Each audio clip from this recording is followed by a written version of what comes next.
Neil Gaiman's bot campaign gets even weirder as it appears he knew about the allegations coming from the Tortoise podcast in advance of what was going to go on. And so this is pretty interesting. This comes from the Neil Gaiman fans Facebook group as they talk about some crazy stuff and the crazy PR campaign from a crisis management firm he hired prior to Tortoise releasing their podcasts. And we're going to get into everything that's going on with Neil Gaiman as one of the few places that actually reports on it. There's definitely a concerted media effort to stop the conversation as in regards to the Sandman author here. But we are not afraid because we don't need their clout, and we're just going to tell the truth as we see it. And another accuser comes forward. This one's been kind of quiet. People haven't talked about it as much, and we'll get into it and why in just a moment. My name's John Delarose, everybody. I am a #1 best-selling science fiction author and the best source of science fiction news out there. And this is my book, The Stars Entwined. I have a full trilogy, excellent space opera. This is good stuff. If you want to look for a great read for the week or for the weekend, you can grab the whole trilogy here, The Stars Entwined, Stars Asunder, Stars Rejoined.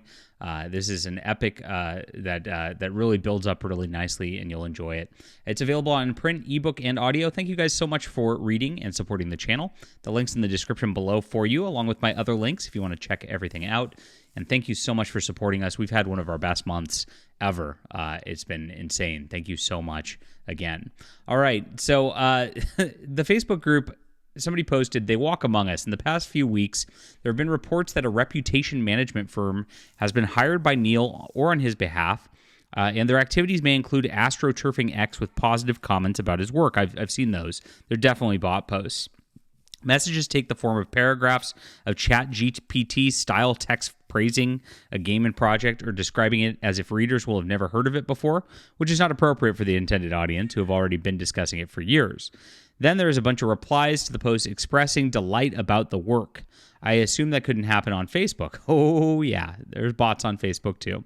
I think everybody's a bot on every Are you a bot? Leave a comment down below if you're a bot. Thank you. A few days ago, I was concerned by a post that was shared to this group from a Neil Gaiman group. Now we're all positive folks, and we're here because we like Neil's stuff or did till recently. So it's not unusual for the mood to be on the enthusiastic side, but it's possible I'm seeing more than that is there.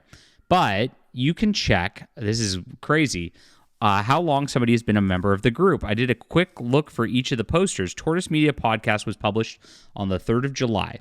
So there would have been an awareness of their initial investigations in the months running up to then. A remarkable number of commenters joined the Neil Gaiman group in May, June, and July. Now, Neil didn't really have any big new releases or anything like that at that point, guys. So the reason that this was happening was because the PR crisis management firm was heading around to places where there were talk of Neil Gaiman and making sure that the comments were appropriate for what Neil Gaiman wants his public perception image to be. And this just goes to show you guys, nothing that you see from the mainstream media is organic. All of it has PR firms, crisis management firms, bots running. The popularity that comes from corporations, they spend a lot of money to force that popularity.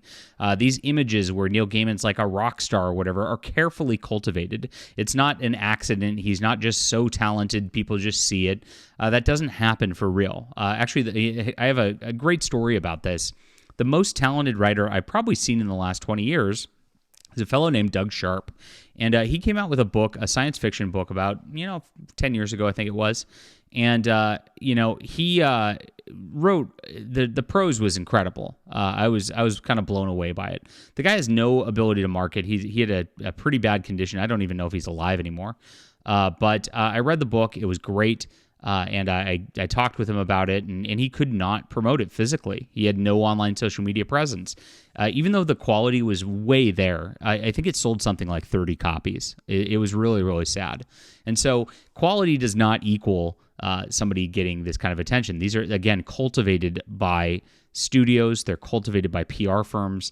Once you kind of realize that everything the media does is a lie, that's when you kind of delve into the independent works, because that's really where it's at. Now, so very interesting. I'm sure there are people joining and leaving the group all the time, yet the number will have joined during that period. Yet something seems odd about the pattern. I think I would expect a standard post with so many comments to draw commenters from across the lifespan of the group, not so much a concentration on that 3-month period.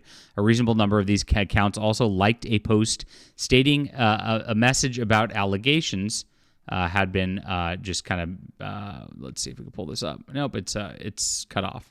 But they show, here it is, deleted by the admin. The accompanying image shows the message thread. The people's names and profile pics are obscured for privacy. I took the dates for everybody.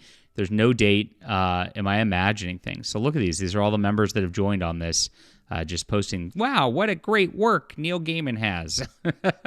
Crazy stuff right there. So what this means for the whole deal is that Neil knew these tortoise podcasts were coming in advance. He then paid this crisis management firm, which we exposed the other day, in order to start running defense and screening for him ahead of these allegations coming out, to kind of make the social media space flooded with positive content. So that way, when Tortoise came out with their podcast, there wouldn't be as much of it popping up to the search results on these social media platforms for people to discover. It's really insidious, but it does work. It's search engine optimization all the way, and that's exactly what they're doing here in order to bury it. And then when you start to look at that, it kind of makes sense why there's not more channels covering this, why there's not more media outlets covering this. I'm writing it up in my Fandom Pulse on my Substack, which is in the description below too. You could sign up for that and just get your news when I write it.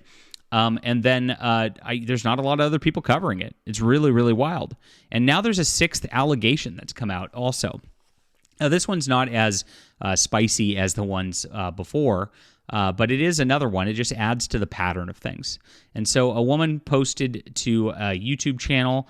It's an unlisted video. There's like 300 views on it. It's, you're not supposed to find it. So again, it's not somebody seeking a ton of attention or anything like that.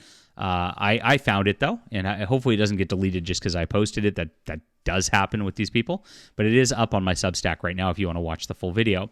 Now, this is a person who's clearly mentally ill, is obviously taking testosterone hormones to have a mustache and all that. But I'm guessing this person was more womanly at the time, or maybe not. Maybe Neil's into this too. He is an ally after all. Who knows? You'll have to ask him. But this dude, chick, details a situation where she was Amanda Palmer's massage therapist, and Amanda Palmer then decided to share the massage with Neil one time, and then when she did so, went out of the room, and this person was there. Neil came right in, fully buck naked, nude. And just was grinning and showing off his assets to this person. Now, if you know any of the etiquette of massage, you're supposed to have a towel and not do that. It's something they do not like. But he did, and it was clearly a point where he was trying to make an advance on this person. And later on, this person here shares that they had many intimate moments. So I didn't try to talk about my intimate exchanges, plural, with Neil very much out of respect for our friendship. And I didn't want to make too big of a deal for it. Every once in a while, when I go back to a social media platform, I'd ask him to refollow me for the clout. And she details just how she really just wanted to be part of Neil's entourage, be part of that rock star persona, really... he did definitely manipulate people based on what he had in that regard and the clout he had, and these people wanted that clout for themselves, and they were afraid that he was going to turn them away if they spurned his advances. This is what I've heard from all the stories that are fans who feel like they've been taken advantage by him in these situations. Now, were they dumb in the moment, and is this illegal? No, it's not. But it is a pattern of gross behavior. It is a pattern of narcissism. It is a pattern of somebody who is a total fraud when he goes out there with the I'm a feminist ally. And his entire career is built on being a fraud in that persona.